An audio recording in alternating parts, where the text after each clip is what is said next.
Okay, no? Iyak at nagpapanik na ang China. Nuclear missile na kayang tumama sa China ay nandyan na.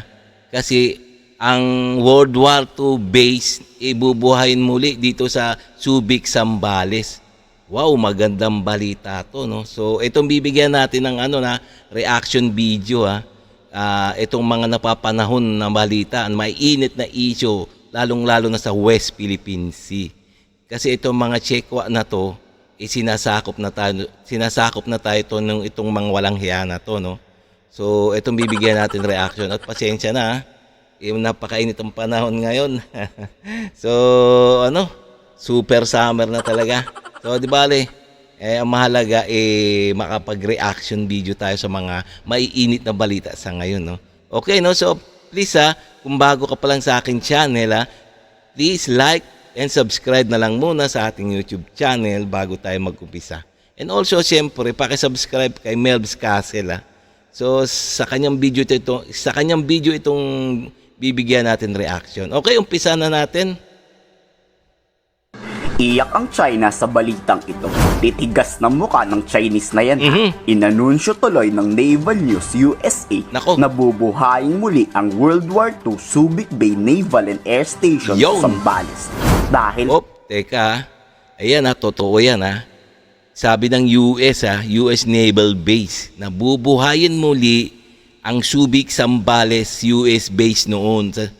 So gagawing US base ulit ito kasi nga itong mga China na to talagang makukulit, talagang sinasakop na ang ating teritoryo sa West Philippine Sea.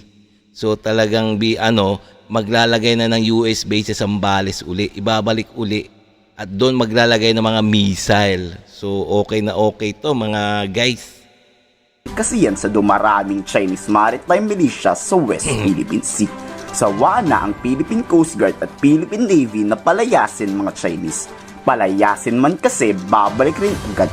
Paulit-ulit na lang. Kaya nga, ang kukulit talaga ng mga Chino na to, no? Di kayang palayasin ng ating mga Philippine Coast Guard at ating Philippine Navy. Talagang babalik at babalik pa rin. Kaya kailangan talaga natin ng tulong mga guys, no?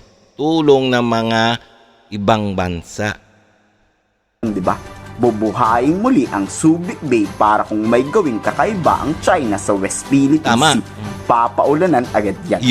Bilang yan nga ang nirereklamo ng Chinese Foreign Ministry. Matagumpay rin kasing napasabog ang intercontinental ballistic missile ng US Air Force. Kaya nitong targetin ang China kahit i-launch pa to mula sa US. Mariin niyang tinutulan ng China ang missile testing. Ayan na, no? Talaga nagpakita na ng mga lakas ang Amerika, no? Meron silang intercontinental ballistic missile na kayang umabot sa mainland China. Mismong China na kayang pasabugin ang isang city. Patay na sila dyan. Nangyayari sila dyan sa US. 最先进核武库的国家，美方应切实履行特殊优先责任，进一步大幅实质地削减核武库，而不是向其他国家转嫁责任，甚至威胁要部署更多的核武器。 Hindi lang Chinese maritime militia ang binabantayan. Dumodoble rin kasi ang bilang ng Chinese warship sa buong West Philippine Sea. Oo, nakakaalarma ito. Kaya nga patuloy na gumagawa ng action. Oo nga, no? Talaga nagpapakita ang China ng lakas. Porket marami silang mga military asset, mga barko, talagang nagyayabang na sila. At ang nasa isip nila ay yung kaya nilang tapatan o kaya nilang batuk-batukan yung mga maliliit na bansa na nakapaligid sa kanila, lalong-lalo na yung Pilipinas. So pero gumagawa si PBBM ng matinding aksyon. Ayun nga, bubuhayin yung military base sa Zambales. Yay! Ang administrasyon para pigilan ang tangkang pananakop ng China. Their presence by itself is already escalatory. Whatever actions they do in furtherance of their illegal, coercive, aggressive, and deceptive presence will only point out that they have no right to be within our exclusive economic zone. Buong ASEAN ang nakatutok sa West Philippine Sea. Kung aakalain ng Pilipinong Pilipinas lang ang maapektuhan dito, nagkakamali kayo. Pag napasakamay kasi ng China ang buong South China Sea, di lang Pilipinas ang luluhod sa China, kundi ang buong Association of Southeast Asian Nations. Yes, lahat ng bansa na yang magiging utos-utosan na ng China. We have increased patrols. Oo nga naman, no. Once na ang China ay napasakamay nila ang West Philippines, buong West Philippine Sea.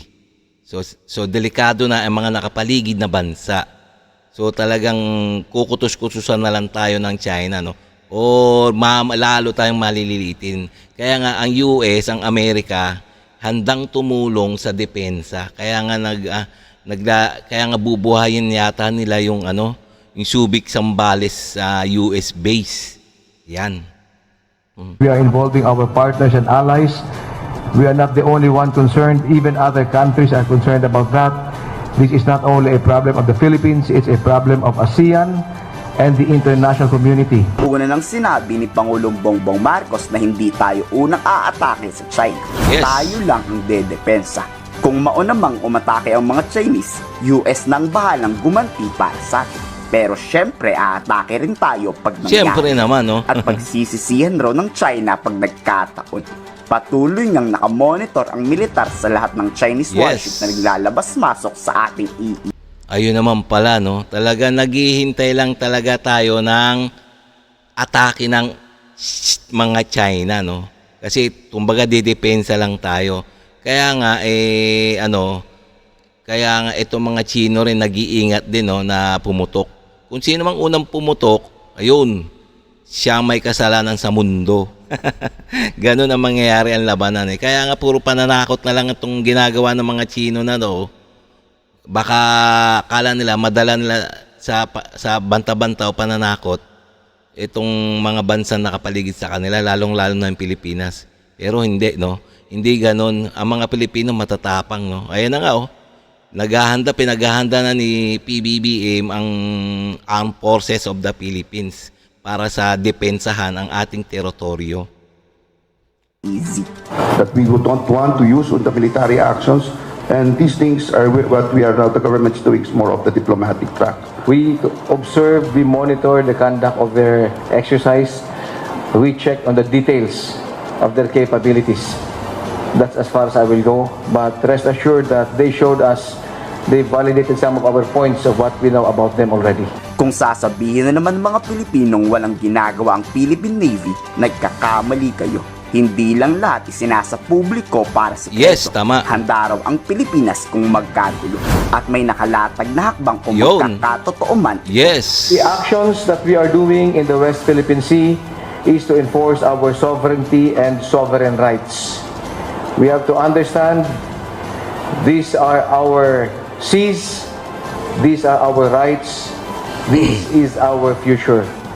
Ito ay ating karagatan, ipaglalaban ng inyong sadatahang lakas Yes. ang ating karapatan para sa inyong kinabukasan.